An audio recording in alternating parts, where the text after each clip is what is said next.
Double Bell 736 tsaka ENC 3101 kay Boss Rave. Ayan. So, pakita ko sa inyo itong Double Bell 736. Ito yung M92 na Taurus. Ayan. Full metal siya. Ayan. Then out of the box nga pala may kasama siyang gun case, then extra nozzle. Ayan. Tsaka cleaning rod. Paglilinisin yung mga barrel. Then metal magazine, 25 rounds magazine capacity, full metal yan. Ayan. So nilagyan ko na siya ng BBs, tsaka ng gas. Dito lagay ng gas. So full metal unit. Ayan. Sa mga may gusto ng classic dyan, classic looks. Ayan. M92 na Taurus. Then ang second unit naman ni Bossing ay ENC 3101. Full metal din yan. Tapos naka-engrave yung markings. Napaka-smooth ng markings talaga ng ENC. Then ito yung kabilang side. So may markings din siya dyan. Then brown grip.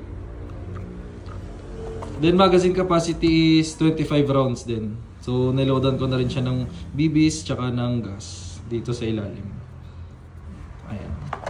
So, subukan muna natin itong double bell na 736.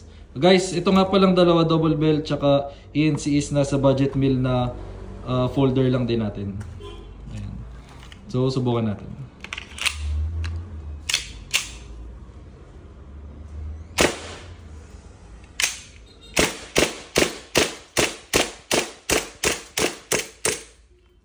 So, nawalan lang siya ng gas.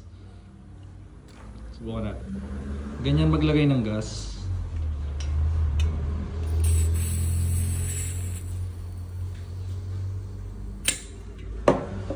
So mahina na yung blowback niya kanina kaya hindi siya nag-slide lock. So try natin. Ganyan siya kapag wala ng BBs. So nagsa-slide lock siya parang sa totoo. So kapag ganyan, release the magazine, then release the slide. Rest the hammer by pressing the trigger. For safety purposes. Saka natin ipapasok itong magazine. Then, ito namang second unit ni Bossing. Itong ENC 3101. So, try din natin.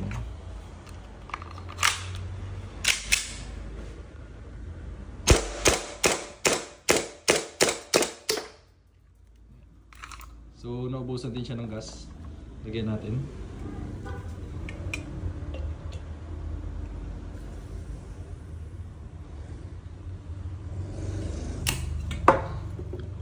Try ulit natin.